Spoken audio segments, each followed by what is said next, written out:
Tiens, vous qui nous écoutez, qui nous regardez, vous êtes aussi en quête de rendement pour investir sur ce marché immobilier. Vous avez peut-être quelques dizaines de milliers d'euros dont vous ne savez pas quoi faire. Eh bien, investissez-les, pourquoi pas, dans des immeubles. Achetez-vous non pas un logement, mais un immeuble entier d'habitation. C'est possible. Vous allez voir que c'est pas si cher que ça et surtout, c'est assez rentable. On en parle avec Alexandre Brunet. Il vient de nous rejoindre. Bonjour Alexandre. Bonjour. Alexandre Brunet, vous venez de publier un livre particulièrement intéressant d'ailleurs, Investir malin pour préparer l'avenir. C'est aux éditions Vibert. Voilà, vous l'avez publié il y a quelques semaines. Investir malin pour préparer l'avenir. Alors parmi les idées intelligentes, astucieuses que vous proposez, c'est d'investir, d'acheter des immeubles entiers d'habitation. On appelle ça des immeubles de rapport. Oui. Vous allez nous expliquer que c'est pas si cher que ça, parce qu'évidemment tout le monde doit se dire j'ai pas les moyens d'acheter un immeuble. Vous allez nous dire que c'est pas si cher que ça, mais surtout que ça vaut le coup parce que c'est rentable. C'est ça le principal avantage.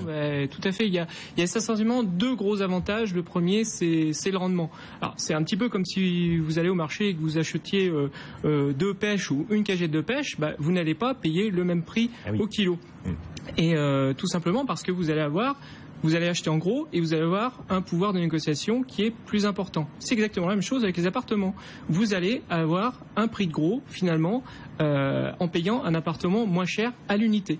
D'accord. Et c'est comme ça qu'on arrive à obtenir de bons rendements. Des rendements de combien quand on investit dans des immeubles d'habitation comme ça? Bon, écoutez, on peut tabler sur du 8 à 10% brut en province et même plus dans certains cas. Donc c'est extrêmement intéressant et du 5 à 8 sur Paris. Voilà. 5 à 8%, donc voire 10 et plus en province, c'est plutôt attractif. Donc l'avantage du rendement, il est absolument clair. On détaillera ça dans un instant. Il y a d'autres avantages à oui, il y a un autre avantage, Guillaume, c'est la liberté d'être son propre capitaine de navire, si je puis dire. Une liberté de ne pas avoir d'être son propre syndic, de ne pas avoir de réunion d'assemblée générale interminable, et puis de choisir ses artisans, ses travaux, leur planification, ce genre de choses. Voilà. On a toutes les manettes en main. Achetez-vous un immeuble entier d'habitation, c'est vrai, comme ça vous n'avez pas de voisins, vous n'avez pas de copropriétaire. Vous êtes seul propriétaire, seul maître à bord et donc seul libre de décider des travaux. Sauf que c'est pas une question de liberté, c'est une question de devoir. Les travaux, ça s'impose et si je suis seul propriétaire de l'immeuble, c'est moi qui vais me payer tous les coûts des travaux aussi quand même, Alexandre. Effectivement, ça coûte cher. Ça peut coûter cher. Alors effectivement, on peut pas tout avoir. On est notre propre syndic, donc on est responsable de l'ensemble des charges de l'immeuble. C'est moi-même qui paye tout seul la réfection de la toiture. Ça fait quand même effectivement. un peu peur. Vous prenez l'exemple du toit. Il existe effectivement un moyen très simple d'éviter ce type d'imprévu. Et ça se passe dès l'achat.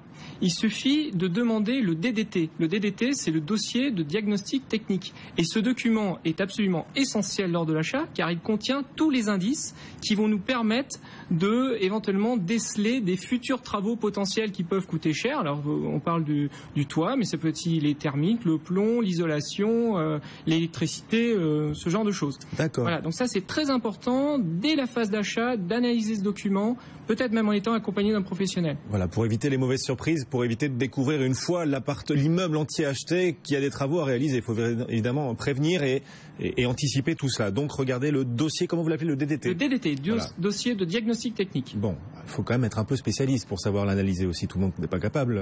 Avec l'habitude, on y arrive. Il y a des synthèses. Oui, puis on peut se faire entourer aussi. Ceci dit, encore une fois, si on achète un immeuble entier d'habitation, on peut anticiper les travaux, mais on va quand même payer tout seul toutes les charges, par exemple les charges foncières, les taxes. Les charges foncières, en fait, c'est exactement le même mécanisme que pour un investissement locatif classique. Tout propriétaire doit s'acquitter des charges foncières.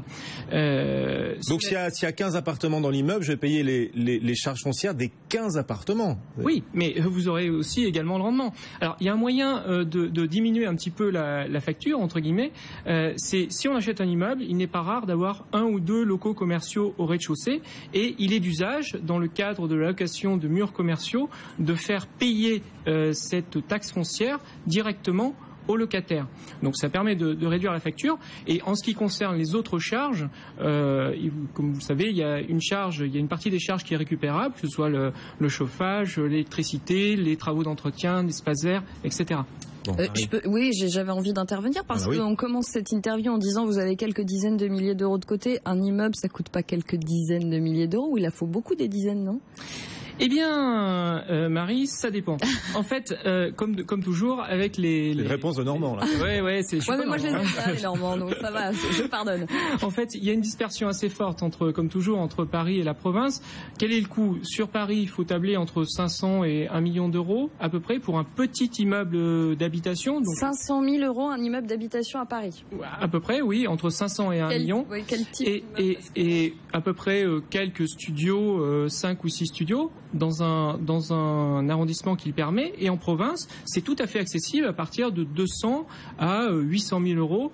Donc on est plutôt sur plusieurs centaines de milliers d'euros quand même. On est sur plusieurs centaines de milliers d'euros, mais après il faut voir quel est le rendement qu'on en tire, et surtout la phrase choc que l'on peut sortir, c'est quand même qu'on peut avoir un immeuble d'habitation en province pour le prix d'un appartement à Paris. Oui. C'est tout à fait. C'est pour ça que je suis très étonné que vous trouviez des immeubles d'habitation à 500 000 euros à Paris. Mais... Si, ça peut se trouver avec des travaux. Oui, ils sont pourris. Pourris, là. Qui nécessitent une rénovation, oui. Mais c'est extrêmement intéressant d'un point de vue fiscal, puisque ce sont des travaux qui sont déductibles dans le cadre du régime que l'on adopte.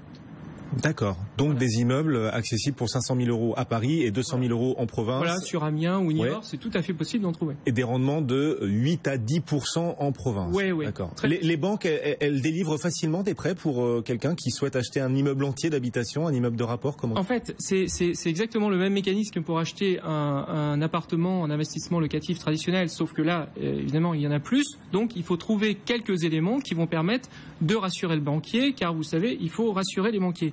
Alors, quelques éléments, c'est tout d'abord des éléments de mise en valeur de l'environnement dans lequel on achète le bien.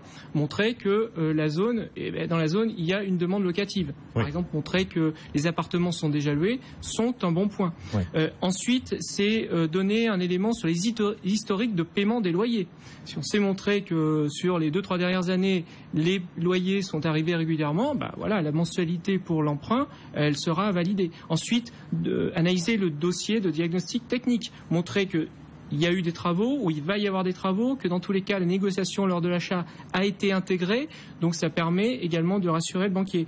Et puis, donner un historique de l'occupation des différents appartements, tout simplement pour rassurer le banquier sur le fait qu'il y a un taux d'occupation qui est assez élevé. Voilà comment vous pouvez rassurer votre banquier et obtenir un crédit pour acheter un immeuble entier d'habitation. C'est quoi l'immeuble parfait d'habitation?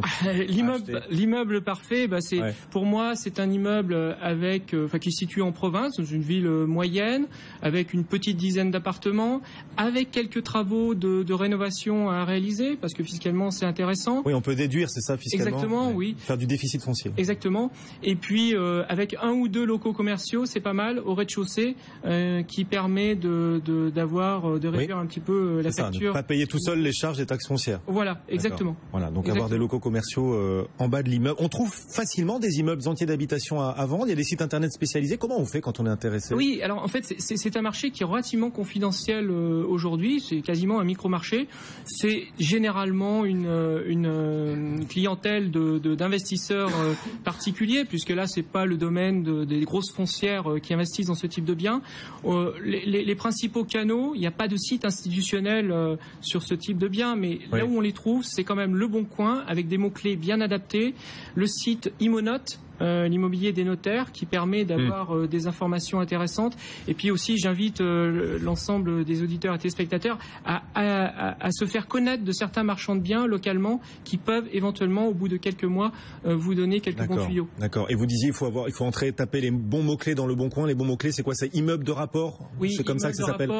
Oui, il faut regarder dans les options avancées du Bon Coin.